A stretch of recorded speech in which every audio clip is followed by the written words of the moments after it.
This chapter is called Prepare for Success. Now, this is really exciting because you've obviously done well with your CV, your application, and we've got some face-to-face time now. So we're going to look at exactly what you need to do in order to prepare.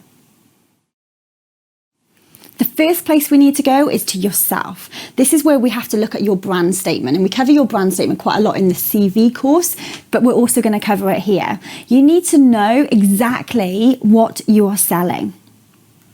Your brand statement is 1 to 2 sentences answering what you are best at. What is your value? Who do you serve? Who is the audience? How do you do it uniquely? What is your USP? Now, this has to sum up your unique offering. It's distinctive to you and you alone. Your brand statement should be about 150 words, 4 to 5 lines, okay? This is not your life story. We want to keep it short and sharp and snappy, okay? I know that producing a brand statement can be difficult because I've done them for myself. I've also done them for other people.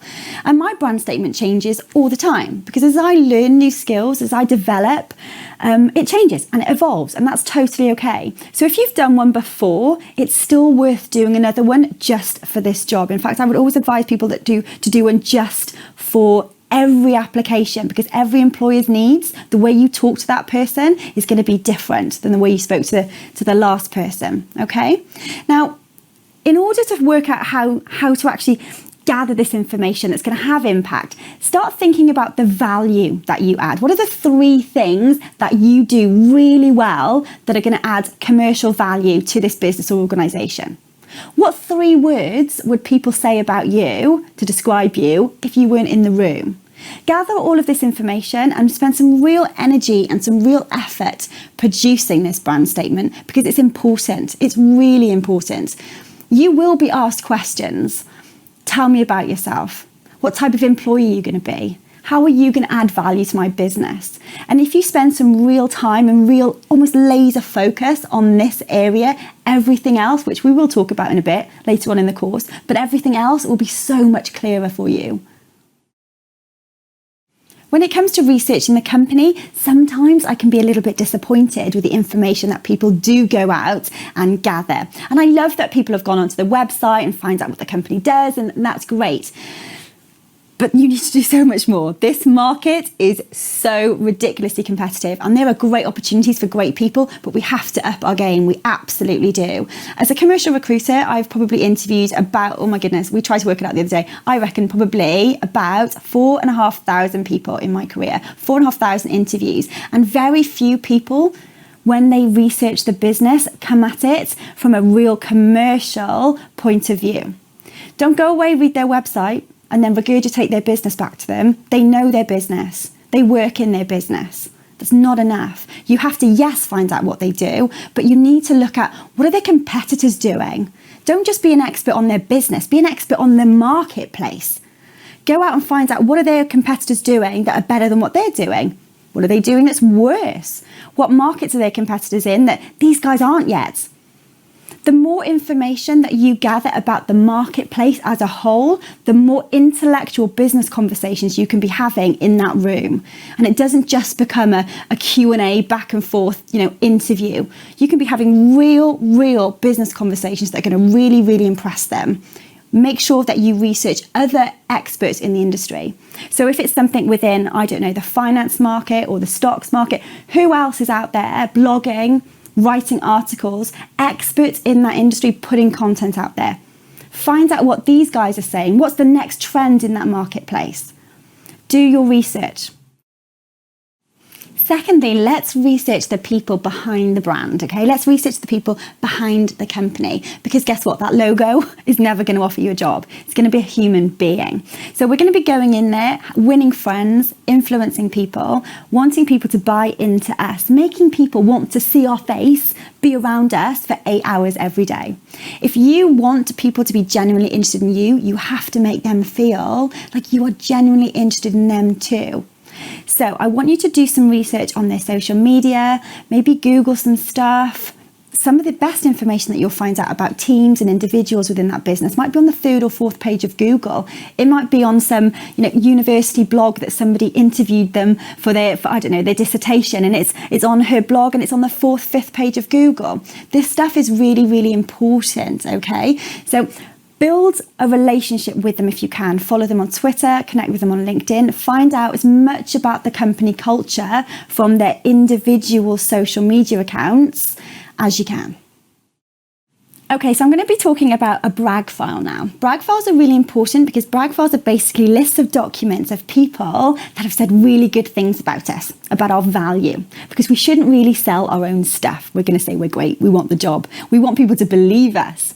So anything where a customer or an employer or maybe a colleague, even a friend that you've helped out with on a project that said something really good about you, whatever it is that you're selling, your skill set, make sure that they're relevant to that. So if it's important in your career that, your attention to detail is amazing, or you have to be really good at building relationships during conflict situations, and ask them to specifically talk about that.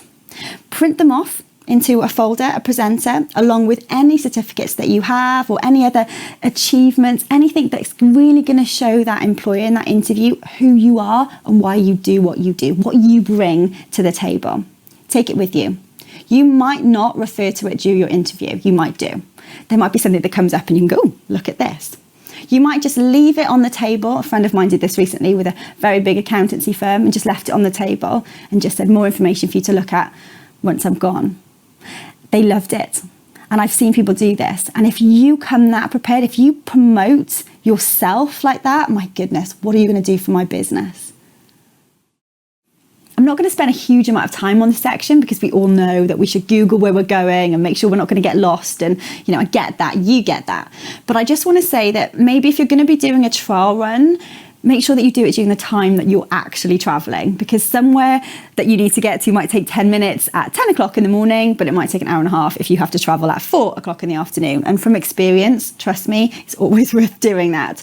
I always want to recommend that you don't arrive more than 10 minutes early. Even if you do get there earlier, maybe just go somewhere out of eye shot, really. I've actually remember being at a company last year, we were interviewing, and this really great guy came, but he was like almost an hour early, and he sat in his car outside, and the whole of the sales floor were watching him sitting in his car. They knew he was the guy that was coming in for interview, and they were just feeling a bit sorry for him because he was sat in his car for like an hour and probably just getting more and more worked up.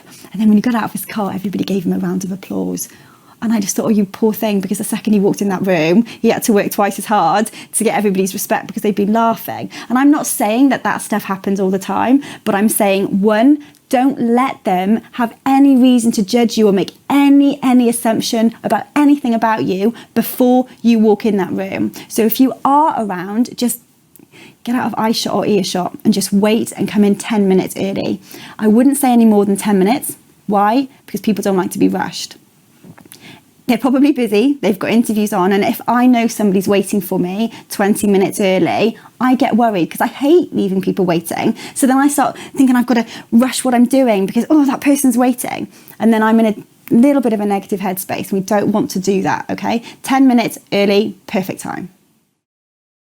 So when it comes to what to wear, always research the industry, okay? So what you would wear, obviously, in accountancy practice or a law firm, very different than what you'd wear at a media agency or a video production company. People want to imagine you in the place of work. They want to feel like they're comfortable putting you in front of clients. So just research what they wear in that industry so they can, they feel like you fit in, you look the part, and then always step it at one level. Because for an interview, yes, you want to wear what they wear to work, but you always, want to just go